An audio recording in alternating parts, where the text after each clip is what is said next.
अर्का साम्बाङ भाइ बढी बकबक नगर, फेरि कुन दिन तेरो मुख भत्काउनु म त्यहाँ आइपुग्छु नि, म भोट्यो भने फेरि। यो हर्का साम्बाङ भनेको टुप्पोमा बोलाएको बच्चा हो। राईको छोरो भएर तँ राईको छोरा होइनस्, तँ लिम्बूको छोरा होइनस्, तँ के अरे सुम्नी आङ र पारुआङको मूर्ति बनाउने एलम्बरको चाहिँ हाम्रो ऊ बनाउनु पर्छ भनेर विश्वको पैसा खाने तँ, अनि त्यो पैसा पनि लुकाउने, अनि गोहालेन शाहलाई गाली गर्ने। तँलाई म भन्छु पहिला त्यहाँ सुम्नी आङ र पारुआङको फोटो मूर्ति बनाउँछस् भने असन होइन, हाम्रो काठमाडौँको मुटु इन्द्रचोकमा आकाश भैरवको दर्शन गरेर आइज पहिला मसँग भेट।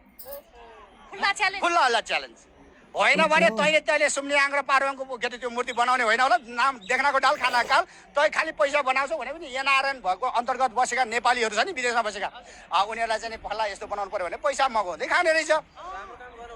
राम्रो काम गर्नु छ, ठिक छ, पूर्वमा राम्रो काम गरेछ भने त्यही अनुसारको हामी उहाँलाई धन्यवाद पनि दिउँला, हामी के अरे सराहना पनि गरौँला।